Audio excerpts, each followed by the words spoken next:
ahead and get right into the main topic tonight, which is our Elimination Chamber preview. You can get the full card at fanstalkwrestling.com.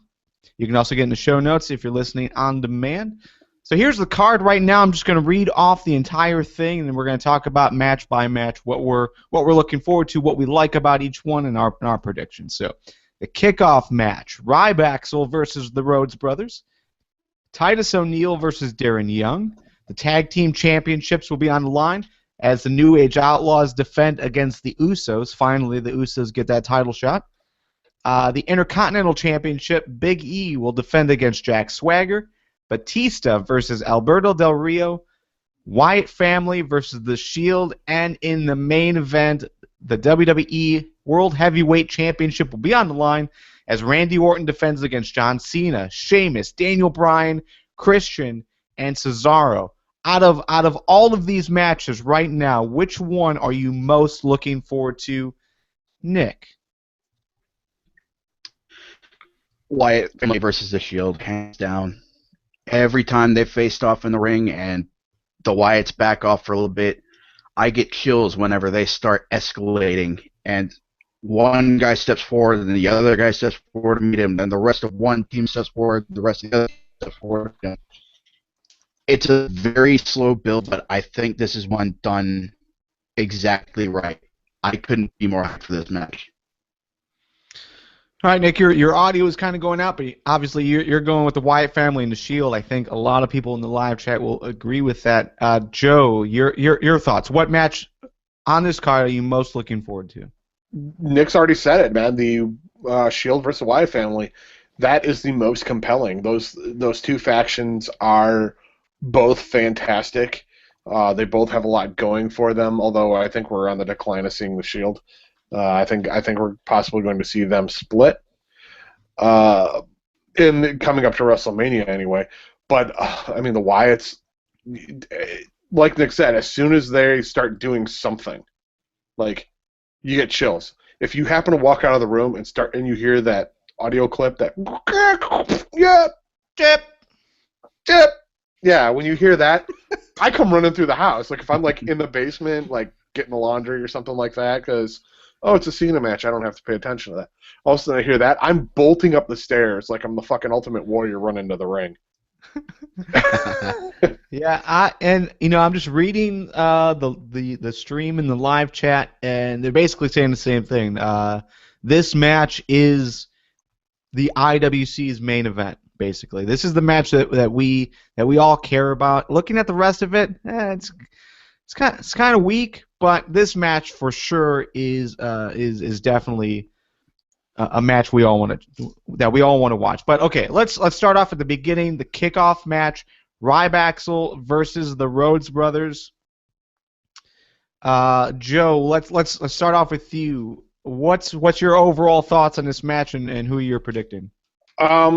This seems like filler to me, just to get some tag team action going on. Maybe get a couple guys more of the payoff, make a little money. I think the Rhodes Brothers are going to win it, because they always want to start the show off with something interesting, and I don't think anybody gives a crap about Ryback, which is a shame because I like the idea of them, but I find them to be pretty generic. They're missing that tinge of flavor that a lot of other tag teams seem to have, that spark that really makes you interested in them.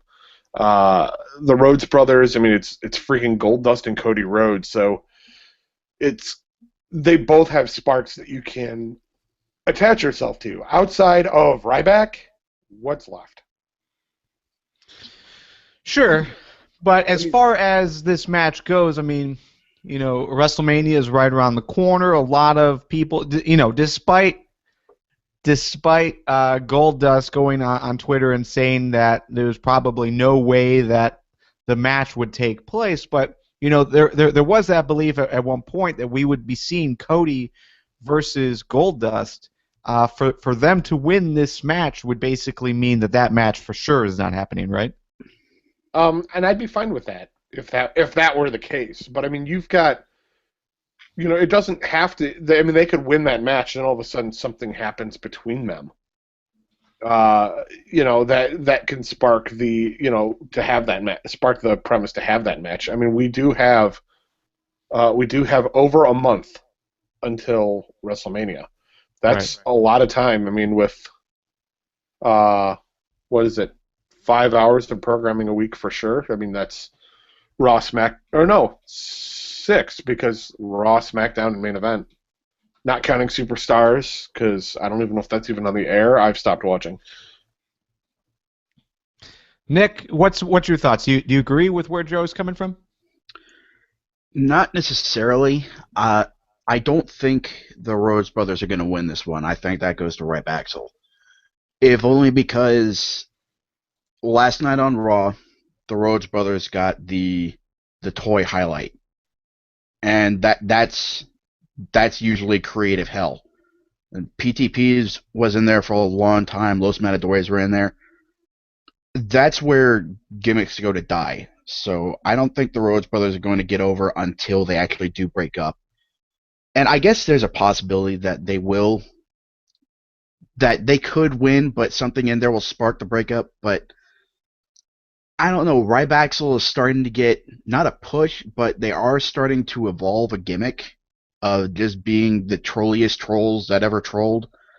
I mean, Ryback has a new singlet in Internet Legend. So, I mean, it's glorious as hell, and I think that might actually be going somewhere. Yeah, and overall, I mean, Ryback has definitely embraced overall how the internet reacts to him for sure, and the new YouTube channel that he's been pushing. Yeah, I think overall we might finally have a place for Ryback to, I don't know, overall grow and have the ability to do something productive in this little mid card partnership that he has with Axel. But yeah, Joe, I'm with you in that I really don't see a whole lot happening with Ryback. There's really no room for them to grow as long as they stay in that spot that they're in right now in the tag title race, which is barely at the bottom, if anything. But yeah, I think for the most part though, I don't see the Rhodes brothers staying together. I just don't see where they can go from here, knowing that they lost their title rematch already. So it almost does make sense to push this one-on-one match against one another. And yeah, I mean you can do it and have it in a way that they're still friendly with one another and they're still on the face, but at the same time it almost seems like one has to turn against the other, at least with a month left. Well, you don't even. I mean, why do we need them to fight to not have Goldust around? I know that's the general premise here is that Goldust will eventually go away, um, which is a shame because he's doing some of the best work. We've said this before. He's doing some of the best work he's ever done. That being said, what if, say, Ryback beats the crap out of Goldust, and then Cody Rhodes has a match with him at WrestleMania, hypothetically, to get revenge, and then Goldust, they have that moment where Goldust comes out and maybe helps distract Ryback or takes out Curtis Axel so that Cody can get the win. Cody gets the win, he celebrates with Goldust, and then Goldust just goes away. You don't necessarily need that. You just need him slightly out of commission to give Cody that singles match, and then Goldust can just go. I don't know if I agree with the premise that Goldust has to go in this scenario. I really think that they both can grow from a internal feud with one another, or splitting up altogether. I think Goldust still has a good amount left in the tank. Maybe to Yeah, go for like a U.S. championship, or maybe to continue to push guys in a singles role. I mean, at that point, why? I mean, why do we need that? Why do we need that split though? Why can't they just go their separate ways and get into these matches? No, Yeah, that's true. Goldust That's true. Goldust doesn't really need a feud in order to grow. I mean, he's already established presence. If he went away for 6 months and he came back, he'd get just as huge a pop as he's getting now. So I, I, I definitely think Joe's scenario is plausible on how the Rhodes brothers come to an end as a tag team. In fact, I almost hope that's the case rather than one turning on the other. Sure. And at the end of the day, though, I mean, as far as my prediction goes, I'm going to go with Ryback. So I think there's a bigger upside if they do start pushing Ryback than giving the Rhodes brothers a somewhat meaningless win. I just don't see what they can really gain from it, while Ryback could really gain from a good win at a pay-per-view. So that's where I'm going. Let's move on to Titus O'Neil versus Darren Young in a match that I'm really finding interesting. I like this feud a lot. I think this has been a long time coming. They had to do something with these two guys. Why not kickstart their singles career by having them feud? Similar conversation to what can you really do with Goldust and Cody Rhodes if they do split.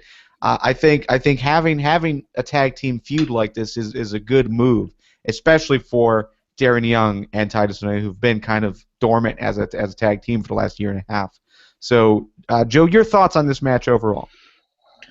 I have a lot of reservations about this match. I get that they want to split them up. I get that they want to make Darren Young the face.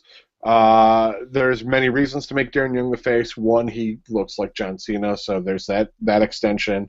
There's the sexuality thing, so you can get him to be a more positive role model for maybe young kids and young kids who question their sexuality or they're gay or whatever.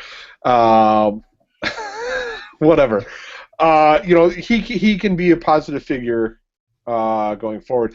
I have a fear that this is going to go the way of Crime Time, where they're going to split them up. It's going to be really awkward for, with Titus O'Neil taking the Shad Gaspard, it's my time, you never did anything good for me, you only held me down role.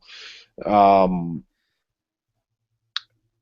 I'm seeing Darren Young go the way of JTG, and then within like 6 months we'll see Titus go away, like they did with Shad. To me it's almost the same storyline.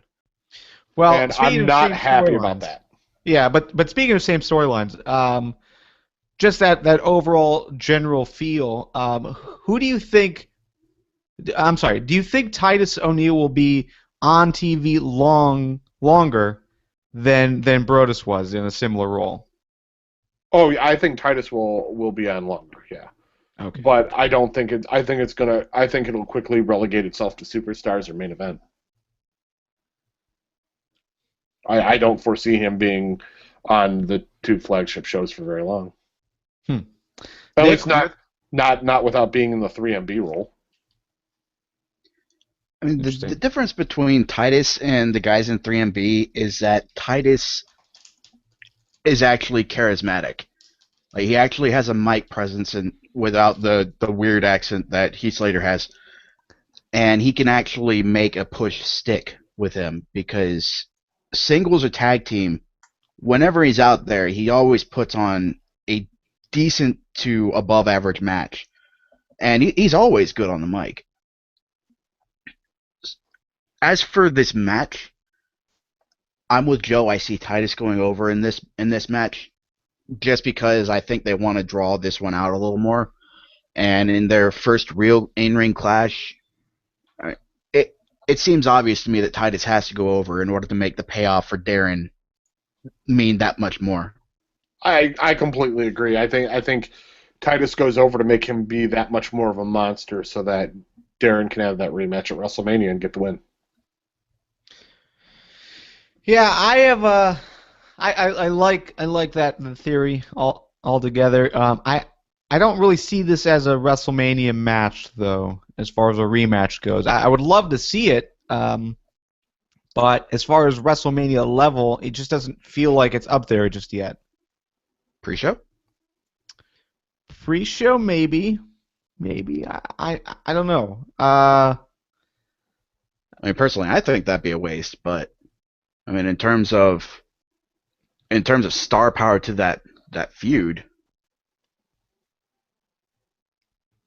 Yeah, I mean, I definitely like the feud. Like, so don't get me wrong. I mean, I like this feud, but for some reason, just the way it feels, it just doesn't feel like it would continue into an actual WrestleMania match. But it's a good theory. As far as my prediction, I'm also going to go with Titus O'Neil.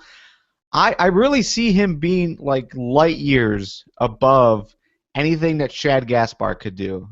So I don't necessarily get that comparison, Joe. I think Titus can really do a good job. We see Miz on TV just about every other week, and he's awful. But Titus saved that one segment, despite But it that was really. one segment. Yeah, but still, I mean, it did Remember show that that. time Rob showed up on the show? We can't keep going back to that. No, and I understand, but at the same time, it's like, they were both in a spot. Miz totally failed at selling that segment, but Titus saved it. and the whole watch rack bit when he was on commentary. It hasn't been that long since I referenced it, and that one segment was several months back. But they bring it up every now and again because Titus was hilarious. Yeah, overall, I mean, I look at Titus as a mid card guy. I don't see him going any higher than Intercontinental Championship, that title race at least. But he's got the look. He's awesome on the mic when he gets that opportunity, and he's good in the ring overall. Yeah, But this is where the decision to merge the two top belts really hurts because I could have seen Titus O'Neil as a world heavyweight champ, but he's definitely not in the same class as John Cena, Randy Orton, CM Punk, Daniel Bryan. It's a real shame that the best he can hope for right now is IC belt. yeah, I think the only problem, the only thing holding Titus back, is he is 36. So for That's him true. to jumpstart his career right now doesn't really give him a lot of time to grow. So, but I'm gonna go with Titus as well. I would love to see this continue through WrestleMania. As far as WrestleMania match, I don't necessarily see it, but I definitely would want to. So, moving on to the tag team championships, New Age Outlaws defend against the Usos. We finally get a good major title shot for the Usos. So, Joe, this is something that we've wanted for a long time. Finally, they get that spotlight on a pay-per-view. Where do you see it going? Do you think that the Usos have a chance to take the titles off of the New Age Outlaws this soon in their title reign? I mean, they are taping SmackDown as we speak, so there is time for them to ignore this match again. Um, with the Usos getting how many title shots and never being able to actually cash them in, I can't wait for this. I think this is the Usos' time. I've been enjoying their work for quite a while. They do great work. They are a true wonderful tag team. It's not just two dudes thrown together. These two have been working together for years as a tag team to get to this point. To win the tag team titles from the New Age Outlaws is a great thing. It's a torch passing. It's giving them more credibility because they're beating a team that is so well known for the tag team titles of all things. It's wonderful. I really am hoping that they're going to win. Where would that take them going into WrestleMania? I think they're going to do probably a one-on-one with the New Age Outlaws. They could go against Ryback again, or maybe even a triple threat match or something like that at WrestleMania. But no, I think the Usos are going to win. Finally, it's about damn time. Yeah, I agree with Joe. If ever there was a time for the Usos to capitalize on their title shot, it's now because I've never seen the Outlaws as anything but transitional champs, and the Usos are the perfect way to end that transition. So Usos all the way. Well, I I definitely I want to agree with you guys. I don't want this entire prediction segment to be all of us agreeing with one another, but yeah, the Usos for sure should be champions. I've wanted to see it for a long time. There's no one that's been better in the ring than those two. For a long time, a long time. Even Kane and Daniel Bryan. While I don't necessarily agree with Harrison. They weren't the best thing that happened, but as far as the overall division, outside of the Usos, that was the only other team that I think was better. So, I am also going to go with Usos. I don't necessarily like the hot potato feel of the New Age Outlaws just losing the titles. I kind of like the longer runs so that you can really build a good story. But if the Usos don't win, what are they just going to give them another title shot again? Well, they'll earn a title shot, and then it will wait 6 months, and then eventually they'll get that shot again. If another team doesn't take it first. Oh no, there will be teams getting shots left and right, just like how they have in the past. No, I mean like stealing the Usos shot specifically. Like the No, Usos are technically the number one contenders, but all of a sudden somebody else gets the title shot at the next pay-per-view. So. Right, exactly. That's the math. Yeah. So Nice, I'm going to go with the Usos as well. I definitely like them as a tag team, and I think if you're going to take a chance with them, you need to do it, and you need to do it now. Before we get into the next match, I do want to step back and talk a little bit about Batista. And we're not jumping ahead to the Batista match, but it was brought up in the live chat that Batista was in his late 30s. Was it? Was his late 30s? 36. 36. So he's about the same age as Titus O'Neil right now is when he got his first title match. Or, I'm sorry, his first title reign, his major title reign. So, yeah, it is possible, for sure. Mark Henry. For sure. But Mark Henry was also in the business for a long time. I don't know, and Batista kind of went through the system as well. He went through the same system that brought out Randy Orton and Cena, right? Am I correct at remembering that? Yeah.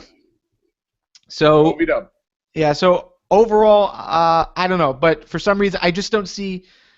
Sure, it is possible. It is possible, and I think it'd be fine if it happened, but I just don't see Titus following that same line. So I just wanted to throw that out there that it was brought up. So yeah. Okay, Intercontinental Championship. Big E defends against Jack Swagger. I'm pretty confident we're all in the same belief that Big E will not lose, right? Right. Yeah, no, Big E's gonna win it. It's. I don't know if you guys have seen anything different, but it doesn't just seem like, well, we need to have a match, so let's barely make some type of reason for a match between the two of these guys. Well, they had the number one contendership match, but yeah, it did. Yeah. It seems to lack motivation. Oh, it totally does. It's totally clock punching. Yeah, it totally lacks everything that you would hope for a major title race like the Intercontinental Championship should be. And Jack Swagger just doesn't really fit in that picture at all. Yeah, I mean, there is motivation, but it kind of lies halfway in, halfway outside the title picture because I'm pretty sure if Swagger loses this match like we think he is, Colt is going to drop him. Yeah, and that does seem like that's echoed as far as the overall thoughts. In the Facebook group and everywhere else, it does seem like most people assume that that's the direction that they're going to go. You know, that Zeb will drop Swagger and just go with Cesaro solely. I'm not sure if I like that idea. I'm not sure. I don't. Not at all. That's a terrible me neither. idea. I mean, for a faction called the Real Americans, and you drop the Real American. I mean, that's idiotic. Uh, the only thing I can see happening is that maybe Swagger gets dropped, but they bring. I don't know. I hate the idea of him getting dropped, but they're going to bring in Alexander. Rusev, yeah. I Yeah, was just thinking Kozlov. of that guy. I was just thinking of that guy too, but I don't really think it fits only because Rusev has a manager. He has that talking piece, the talking Lana. valet. What's her name? Lana. Lana. So But why do you need to bring her in? well, she's already brought in. I mean, they're doing the video packages on Okay. WWE TV already. So I mean, you would have to drop her, I would imagine. No, not necessarily. Maybe she's also the valet who, maybe causes a rift between Rusev and, let's say, Cesaro, and Cesaro ends up turning face, and, you get that Savage Hogan Miss Elizabeth deal going on. I don't know. I'm throwing out ideas. It's out of left field. No, and I like the ideas. I just think that if the point is to move forward with a new guy attached to Zeb, along with Cesaro, just to bring him in to split them up, I think would be a little fast tracking. Yeah, and having Rusev with Zeb wouldn't really make much sense because Cesaro is, for all intents and purposes, I don't know if he's actually a citizen now, but he is working toward that. Rusev is Bulgarian, like not making any effort to become an American citizen, at least in storyline. Yeah, yeah, the whole point Well, with Cesaro is that he did it the right way. Well, Cesaro came into the country with the past. He did it the right way, and that's how they lumped them together. And that was weak, but he fits. Eventually, he fit. But at least he stopped fucking yodeling. That was the worst gimmick. I mean, that was just bad. But at the same That's time, Mae Young having a hand bad. Dragging Big Show's daddy through the cemetery bad. Pepper on a pole match bad. Kennel Yeah. from Hell bad. Now you're just exaggerating. Okay, so real quick on the Zeb Coulter thing. I think overall we like the character. We like what the character stands for as far as what they're trying to do. But who says that they have to continue in that direction? Like, who says that he can't just partner up with Rusev because Rusev's a monster? I mean, you could do that. I mean, that seems like too radical a shift. Like, if you were to say that, I don't know, say Rusev does drop Lana and he says he does want to be an American citizen, and Coulter brings him on board with Cesaro, and they start pushing for, the more pro-immigration thing. Like, if you want to come to America, fine, do it the right way, we'll help you with that. And they kind of do a little face turn. I could see that. But if Coulter was just to bring Rusev on board, just out of the blue, I don't know, that's too big a leap in my opinion. Sure. Are they billing Rusev from Bulgaria or Russia? Bulgaria. Okay, because initially I thought it was Russia. That's why I had ideas churning in my brain. Yeah, Lana is from Moscow. She's billed from Moscow, but they're calling Rusev the Bulgarian Brute. Okay. So. Well, that rules out a feud with Darren Young. Okay. I like that you actually followed my train of thought on that one. Yeah. Yeah, to stay on topic for politics. But yeah, I don't know. I mean, you could even have. I mean, we are so far off topic right now, but Rusev teaming up with Swagger as like the UN relation or something like that. I mean, you could do something like that, and that way Swagger has someone else he can team up with. Because Swagger works well. I don't think right now Swagger is going to work well in a singles division, because despite his history of winning titles, It doesn't seem to fit. He's got the moves in the ring, but I think he needs a tag team partner, and Cesaro needs to be the one to shine, like truly shine in a singles capacity. So if you were to put a third guy in there like Rusev, I think it could be interesting. Ooh, make Swagger Edward Snowden singing Asylum with Lana and Rusev. There you go. Now there's the angle. I like that. And they can sell bitcoins. Yes.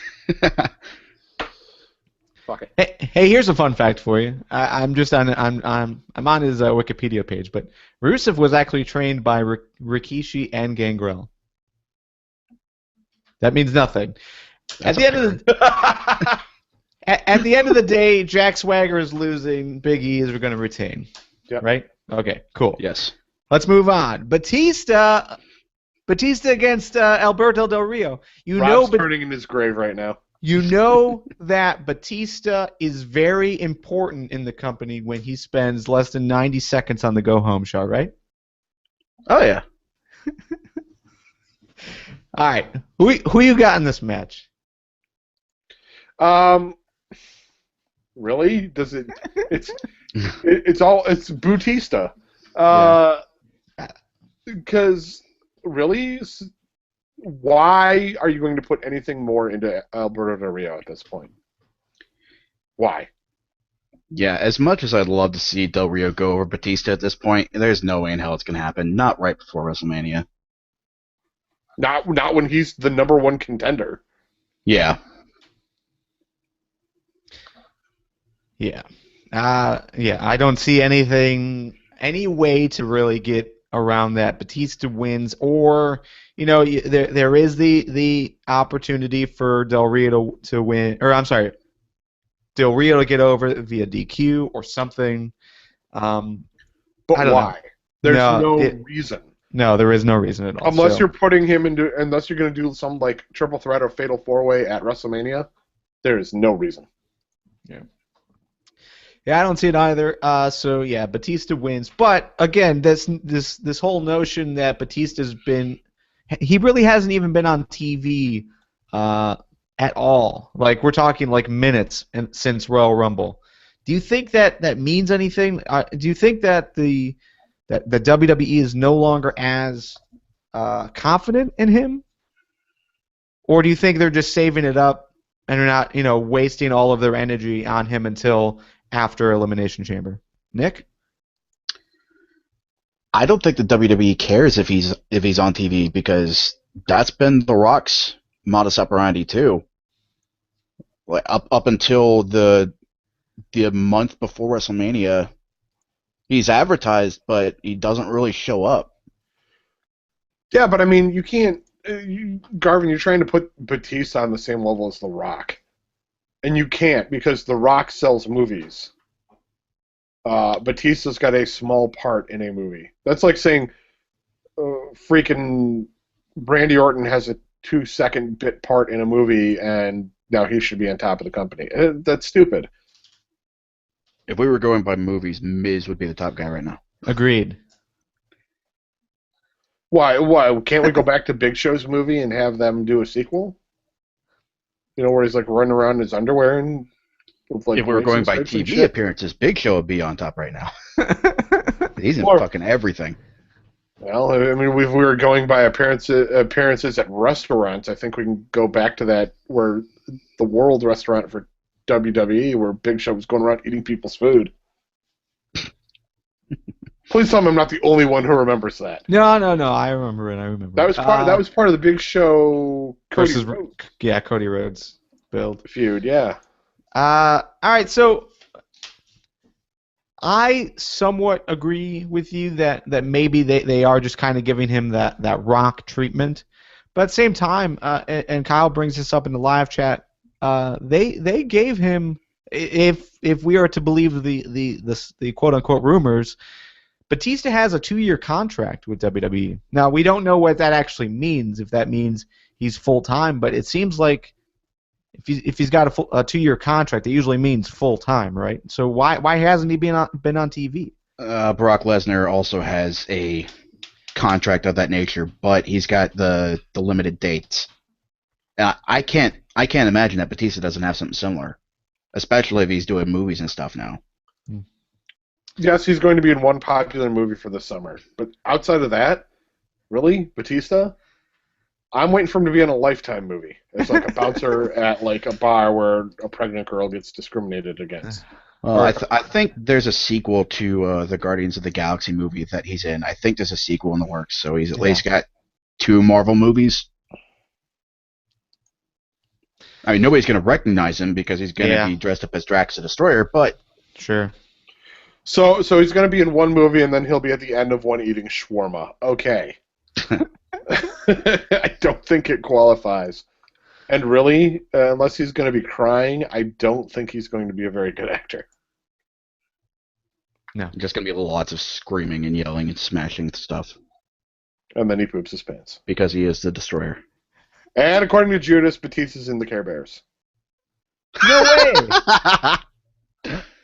That is awesome. I figured Batista was a brony. Nick would know that. I have no words for this. I'm completely lost, but watching Garvin go skeet, skeet, skeet, skeet was pretty damn funny. All right, let's move on to the next match, the match that we all want to see: Wyatt family versus the Shield. Disregarding everything else on the pay-per-view, if this was the only match, which I think we can all argue that this is pretty much the only match, does this match make Elimination Chamber viable? I would buy it for this match, especially if they're going to give it if they're going to give it a big chunk of time. Ditto. I agree. This is the match that I'm watching the pay-per-view for. We've got the main event, and I'm still uncertain what WWE will do. I don't want to trust anything, but outside of that, the rest is somewhat filler for the most part. So yeah, this is my match. You guys are both going with the Wyatt family. Yes. Yeah, I think this will be where the Shield finally breaks apart. Because you've had Ambrose and Reigns going at it just about ever since the Rumble. And the Wyatts are the perfect wedge to split them up. So Nick nailed it. I foresee there being a miscommunication with the Shield. And maybe Ambrose gets speared.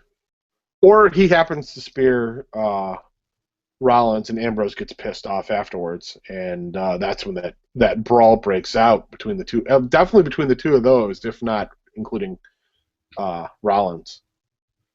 But I do see the Wyatt family coming out of it, especially if Bray is rumored to be fighting John Cena at WrestleMania.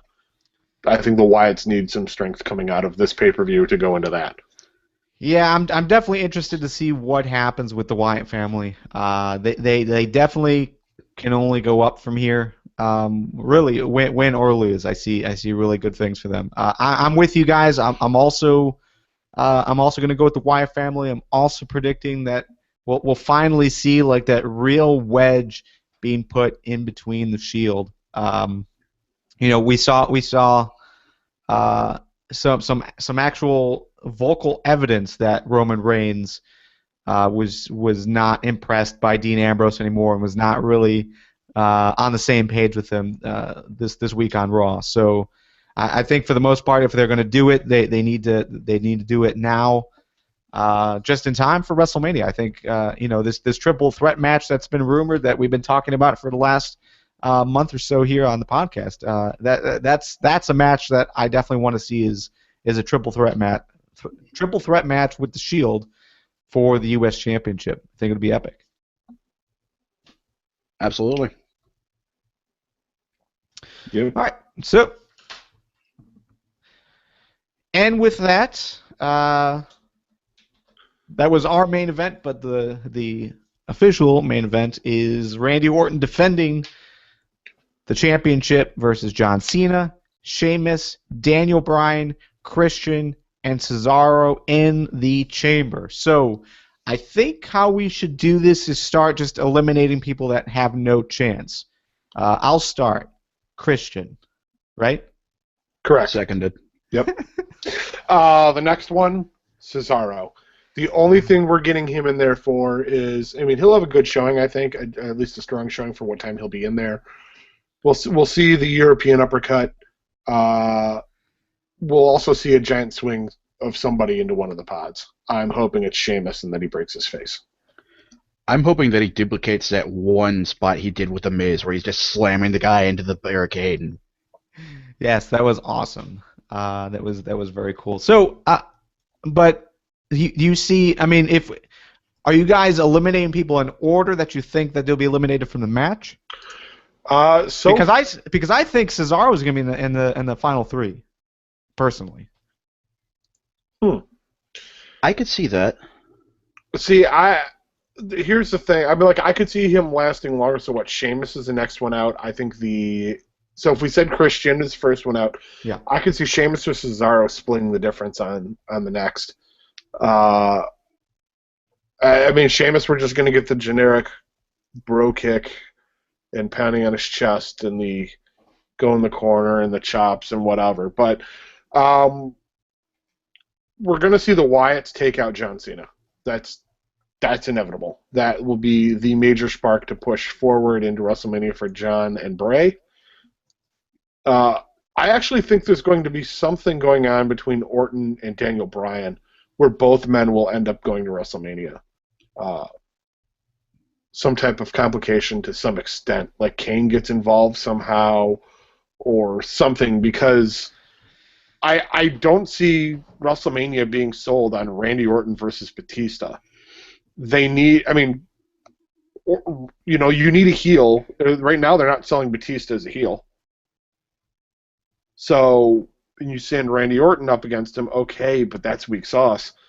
Daniel Bryan's so huge. If you put him in the main event of WrestleMania 30, I mean, you've got your face, you've got a heel, and you've got essentially a tweener.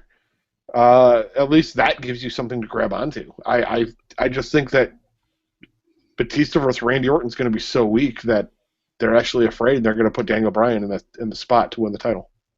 I don't see Daniel Bryan versus Batista being that match either. For WrestleMania, I think it's going to be a triple threat. Now, real quick, refresh my memory. Is it possible to get into the cage, like from the outside, not from a pod, but from the outside? Somebody runs down the ramp and gets in there. I think there is a door, but I think they lock it. I'm trying to remember if the two guys were in, and then because I don't think they enter through a pod. The two initial guys who are starting. Yeah, Judas is saying there's a door too. Yeah. I just remember Edge beating the crap out of was it Kofi to take? I want to say it was Kofi. Yeah. Elimination Chamber one year. But that was before the door got locked.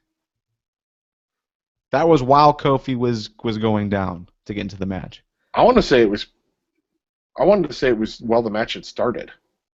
But that's the match had started, but Kofi was. Oh wait, no. Kofi was still in the pod. I know that, but I don't remember when Edge came out and opened it and beat the crap out of him and then shut it. Everyone in the live chat with better memories than us, let us know what happened. I didn't think the match Judas had started is saying yet. it was during the entrance. Yeah. Okay. Cool. And since he's the first one to say anything, we'll go with it. Yeah. That sounds good, Judas. Well, I like that one. So.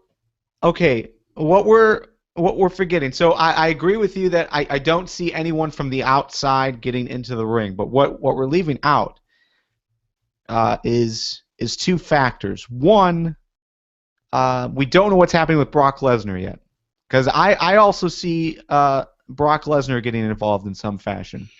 It makes sense considering that they wanted to, or at least Brock's goal was to be involved in the WrestleMania main event for the title. So that kind of makes sense to me. Maybe even pulling an Edge where he takes the place of a Christian or a Sheamus or even a Cesaro, for that matter. If anybody's getting taken out, it's Christian. I hope so. The other. You guys don't think Cena's going to get taken out? Cena. Not by Lesnar. Cena. No, that's definitely by the Wyatts. I could see the Wyatts taking out Cena before the match at some point. Yeah, it had to be before the match. During the match, I wouldn't see them actually physically taking him out, distracting him maybe so somebody else can, but See, here's the problem with Cena getting taken out before the match. Super Cena. He will true. come back and rally back, and it's got to be during the match. Yeah, it's got to be. Or else Cena's got too much time to come back and win the damn thing. Yeah, it's got to be Bray climbing the cage and getting his attention while Randy Orton hits him with an RKO and takes him out or something. Okay. So let me throw another scenario out there. And I'm sorry. This will piss everyone off, I'm sure. What about the idea, because we're talking about it would be damn near impossible for anyone to get into the cage while the match is taking place by going through the door or any other means. But what about coming up through the ring? Like Edge did when he was a cameraman and beat the crap out of Taker after an Elimination Chamber? Yes. Sort of like that. But The Undertaker going after Daniel Bryan, that was the other rumored match. I thought he was supposed to appear on the Raw after. Like, that would be his return. Well, that's when people are going to be tuning in. But that doesn't mean we can't get a surprise at a pay-per-view the day before. It's another option. Yeah, I guess so. So thoughts on that scenario? Undertaker getting involved to take out Daniel Bryan for reasons.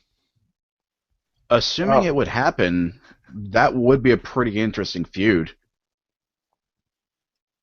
Because if anybody right now was positioned to break the streak, and I don't want to start that argument about whether or not the streak Too should be late, broken. you just did. I'm just operating within the scenario that it is getting broken. If anybody was going to do it right now, I don't think Bray is in a position to do it yet. If anybody was going to do it, it'd be Daniel Bryan. Yeah, I could see Daniel Bryan doing it, but still, I Okay. don't see it happening. So let's pause that thought and let's talk about that a little bit later on. Okay, so predictions for this match. We've got Orton, Cena, Daniel Bryan as the final three, maybe. Who wins? Joe, you've got Randy Orton retaining. I've got Randy Orton retaining, and I got Daniel Bryan winning. I put both in because I'm thinking something's going to happen that causes them both to go to WrestleMania. I guess if we're saying who's walking out with the title, it's going to be Randy Orton. Randy Orton will walk out with the title. He may not win. There may be some like last minute double DQ between the two of them. Can he be disqualified in the Elimination Chamber? No. So, or they're both KO'd. If they both get knocked out, what do you do? Can we stop suggesting there's going to be another dusty finish here between these two guys? Nope. Damn it. All right, Nick. Yeah, I don't think there's really. I don't see the likelihood of there being some kind of screwy finish here, not inside the cage where presumably no one can get in and affect the outcome. So I have to go with Daniel Bryan because anyone else is either just not on that level to fight for the title yet, or that match would suck. Like Orton versus Batista, suck. Cena versus Batista, suck. Sheamus versus Batista, suck. Daniel Bryan is the only one that can make that matchup remotely interesting. That would be in that spot to begin with. Yeah, I can agree. Out of all these names, I have to believe at some point they're going to pull the trigger and allow Daniel Bryan that real opportunity. WrestleMania main event. I think it has to happen. Joe, I'm also with you. Not necessarily the dusty finish, where Orton retains, but still somehow Daniel Bryan gets the match. The thing that we're not considering here, Randy Orton will have a rematch after he loses. So if he loses at Elimination Chamber, Daniel Bryan wins. That's how you make your triple threat match. I just I don't know. I have a hard time. I hate when they do it on Raw like that. I really do. So that's where my apprehension to it comes from. Yeah. So All right. Well, that's the Elimination Chamber card. So we all said we were going to watch, but specifically for Wyatt family and the Shield. Overall, do you think that this pay-per-view will be a successful go-home pay-per-view style show on the road to WrestleMania? I think it'll be successful because while some of us may not be all that interested in the other matches, I don't see one that's really a stinker besides Batista versus Del Rio. That's the only black mark on this card that I can think of, because even though Big E versus Swagger, it might be almost out of the blue, it should still be a good match. Same with Titus O'Neil versus Darren Young, Outlaws versus Usos, even Ryback versus the Broads. They'll still be quality matches, so I do think this will be a good go home show for WrestleMania. Yeah, I can only hope. I can only hope it's going to be. Of course, none of that will matter if Daniel Bryan gets screwed out of the title again, but Yeah.